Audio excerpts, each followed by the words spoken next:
Ang unang bagyo ngayong taon na bagyong Aghon, naramdaman na sa maraming lugar sa bansa. Nangyari yan sa gitna ng humihinang El Nino at tag-init. Babala ng Pag-asa mag-ingat sa posibilidad ng pagbaha, pagguho ng lupa at pag-apaw ng ilog. Sa lakas ng hangin at ulan, natumba ang isang estante sa Surigao City. Epekto yan ng bagyong Aghon. Pansamantala pang nawala ng kuryente sa lugar. Tumaas ang alon sa dagat. Bilang pag-iingat, sinuspindi muna ang mga biyaheng pandagat. Maraming tuluyang stranded. Continuous po yung monitoring po natin sa lahat ng mga barangay po natin. So tiningnan po namin yung mga flood-prone areas, landslide-prone areas. Bumuhos din ang malakas na ulan sa Midsayap, Cotabato, pati sa ilang bahagi ng Visayas gaya sa Ormoc, Leyte. Tacloban City, bayan ng Margarita sa Samar, at Dumaguete City sa Negros Oriental. Kanselado naman ang mga biyahe sa Virac Port sa Catanduanes. Babala ng Pag-asa, maaaring magkaroon ng pagbaha, pagguho ng lupa at pag-apaw ng ilog sa mga lugar na makakaranas ng 100 hanggang 200 millimeters ng rainfall sa loob ng 24 oras. Parang 4 liters po kada oras yung binubuhos na ulan sa kada 1 by 1 meter po na area. So may mga tendency po na yung mga low-lying areas, posible talaga silang magkaroon ng mga pagbaha. Tapos yung mga ilog natin, lalo na doon sa may areas ng Bicol at saka Eastern Visayas, possible din po na mag-rise or umapaw. Nakaranas din ng malakas na pag-ulan ng ilang bahagi ng Metro Manila kanina. Nagdulot yan ng pagbigatan daloy ng trapiko. Ayon sa Pag-asa, ang pag-ulan sa NCR ay bunsod naman ng trough o bahagi ng mga kaulapan ng bagyong Aghon. Nagdulot ng baha at landslide ang paghagupit ng bagyong Aghon sa Calabarzon at Bicol Region. 5 ang napaulat na nasawi sa pananalasa ng bagyo ayon po yan sa NDRRMC. Mula Real Quezon, may ulat o may live report si Ian Cruz. Ian? Maki June, hanggang sa mga sandaling ito ay mas maayos na ang panahon dito nga sa Real Quezon. Ngunit bigo pa ring makapaglayag ang mga Roro vessel mula rito. Ang iba nga sa mga pasahero ay 4 na gabi nang naghihintay dito. Tila sumasayaw sa ihip ng hangin ang mga puno ng niyog sa Sariaya, Quezon sa pananalasa ng bagyong Aghon. Sa bayan ng Mauban, ngayon napadpad po yung barko dito sa may bandang Pantalan.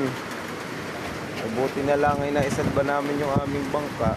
Ang ilang bangka nawasak at lumubog na. Halos umabot na rin sa bubong ang level ng tubig sa dagat. Sa Lucena City, nabura ang kalsada dahil sa bahang halos umabot sa ikalawang palapag ng mga bahay.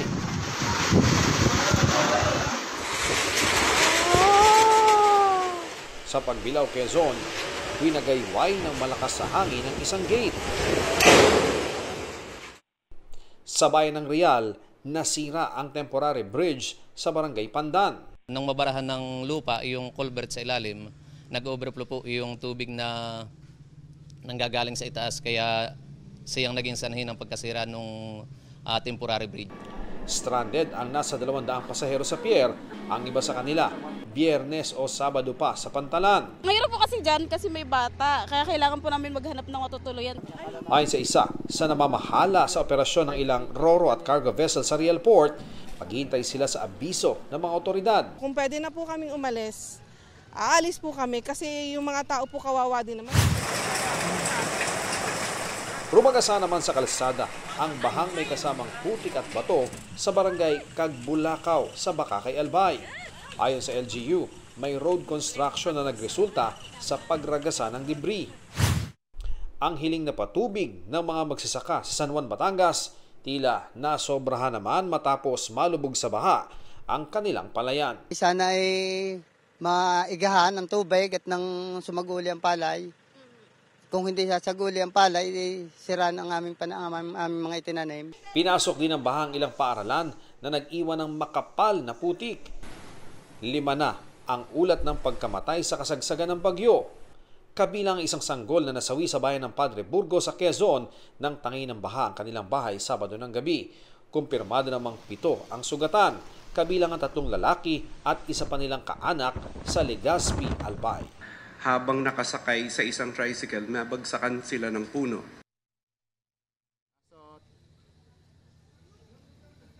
Maki Jun, hanggang sa mga sandaling ito ay umaasa nga yung mga pasahero na hanggang bukas ng umaga ay magkakaroon na ng linaw kung papayagan na bang maglayag yung kanilang ro-ro vessel patungo ng Polillo Island. Nagpabaha at nagdulot din ng mga pagguho ng lupa ang bagyong Aghon sa iba pang lugar sa Luzon. May report si Jasmine Gabriel Galban ng GMA Regional TV 1 North Central Luzon. Ganyan katindi ang hagupit ng bagyong Aghon sa Ilocos Norte. Sumisipo lang hangin at halos mag-zero visibility sa tindi ng ulan. Nang kumalma ang panahon, tumambad ang kabi-kabila ang pinsala. Nilipad ang bubong ng isang pugon. Naputol din ang mga sanga ng ilang puno at lumaylay ilang kable. Nagpabahari ng bagyo sa Laguna.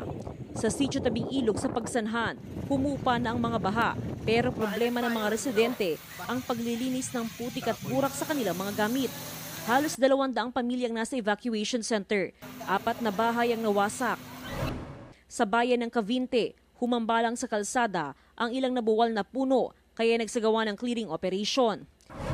Sa Tanza, Cavite, nasira ang mga bahay malapit sa dagat sa barangay Amaya 5 at 7. 26 na pamilya ang lumikas. Sa Baler, Aurora naman, binahanang ang mga kalsada. May mga pagguho pa ng lupa sa isang barangay. Sa Bontoc Mountain Province, naranasan din ng mudslide sa isang bahagi ng Bontoc Baguio Road. Malakas na ulan ang naranasan sa Bontoc. Nawalan din ng kuryente ang ilang lugar. 34 na power plant sa Luzon ang di makapag-supply ng kuryente dahil sa pinsala ng bagyo, epekto ng El Nino at iba pang dahilan. Namahagi na ng mahigit 1 milyong pisong halaga ng ayuda ang gobyerno ayon kay Pangulong Marcos.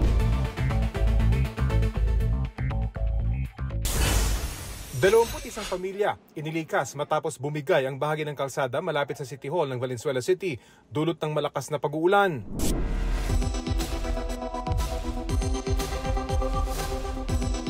Kabi-kabilang pinsala at pagbaha ang iniwan ng bagyong Aghon. Narito po ang tip talk para manatiling ligtas pagkatapos ng bagyo. Kung pinalikas, umalis ng evacuation center kapag sinabing ligtas nang umuwi. Suriin ding mabuti ang inyong bahay bago bumalik dito. Magsuot ng protective equipment tulad ng gloves at bota, lalo kung lulusong sa baha para iwas leptospirosis. Ipagbigay alam sa kinauukulan ang mga natumbang puno at poste ng kuryente o mga nasirang linya ng tubig at telepono. Tiyaking walang basa o nakababad na outlet o appliances bago buksan ang linya ng kuryente. Huwag buksan ang main power switch o magsaksak ng appliances. Tiyaking malinis ang pagkain at inuming tubig at itapon ang naipong tubig sa mga lata at gulong para hindi pamahayan ng lamok. Isa ang kumpirmadong nasawida sa bagyong Aghon ayon sa Office of Civil Defense. 5 ang kinukumpirma pa mula sa Calabarzon. Maraming lugar naman sa Quezon Province ang nasa state of calamity. Muling bumuhos ang malakas na ulan sa Mauban, Quezon.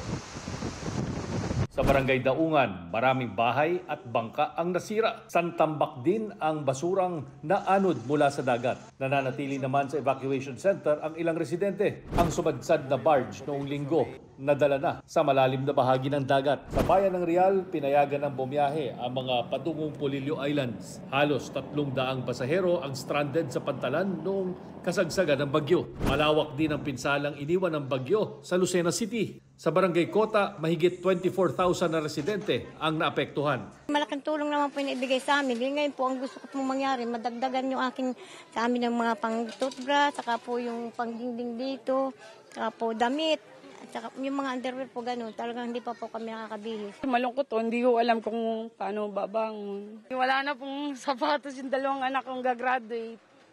Ayan o, naglabaw ako ng uniform para po bukas. May raos lang o. Kaninang umaga, namahagi ang GMA Kapuso Foundation ng food pack sa barangay. Mahigit 4,000 ang hinatiran ng food packs at nakinabang sa feeding program ng foundation. Tuloy-tuloy rin ang pamamahagi ng ayuda ng lokal na pamahalaan. Sa ngayon, nasa state of calamity na ang Lucena City at ilang bayan sa 1st at 2nd District.